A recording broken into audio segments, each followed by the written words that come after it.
నమస్తే, welcome to I news. నేను సోనియా.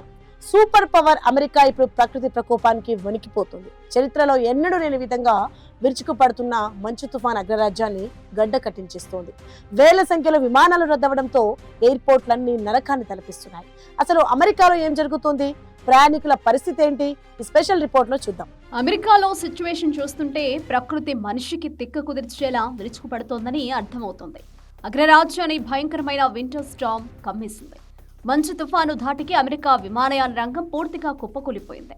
ఏకంగా 10,000 విమానాలు రద్దు కావడమో లేక ఆలస్యంగా నడవడమో జరుగుతోంది. ఇది కేవలం నెంబర్ కాదు, లక్షలాది మంది ప్రయాణికుల పాలిట ఒక పెద్ద శాపం. మంచు కొండల్లో పేరుకుపోవడంతో రన్వేలు కనిపించడం లేదు. గాలి వేగం చూస్తుంటే విమానాలు గాల్లోకి లేవడానికి కూడా భయపడుతున్నాయి. చికాగో, డెన్వర్, న్యూయార్క్ లాంటి మేజర్ ఎయిర్పోర్టుల్లో ఎక్కడికక్కడ ప్రయాణికులు చిక్కుకుపోయారు. చిన్నపిల్లలు, వృద్ధులు ఎయిర్పోర్ట్ ఫ్లోర్ మీద పడుకుని నరకం చూస్తున్నారు. ఎయిర్లైన్స్ కంపెనీలకు ఏం చేయాలో పాలుపోవడం లేదు. ఈ మెగా స్టార్మ్ అమెరికా ఎకానమీకి కూడా కోట్ల రూపాయల నష్టాన్ని మిగులుస్తోంది.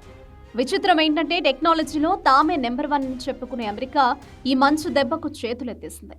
రోడ్ల మీద వాహనాలు కదడం లేదు, గాల్లో విమానాలు ఎగరడం లేదు. విద్యుత్ సరఫరా నిలిచిపోవడంతో వేలాది ఇళ్లు చీకటిలో మగ్గిపోతున్నాయి. వాతావరణ శాఖ హెచ్చరికల ప్రకారం ఈ తుఫాను ప్రభావం ఇంకా కొన్ని రోజులు కొనసాగేలా కనిపిస్తోంది.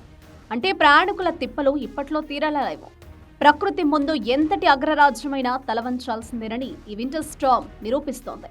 అమెరికా ఈ గండ నుంచి ఎప్పుడు బయటపడుతుంది, మళ్లీ విమానాలు ఎప్పుడు పట్టాలెక్కుతాయి? ఈ ప్రకృతి యుద్ధంలో మనిషి గెలుస్తాడా లేక ప్రకృతి తన ప్రతాపాన్ని కొనసాగిస్తుందా? కాలమే నిర్ణయించాలి.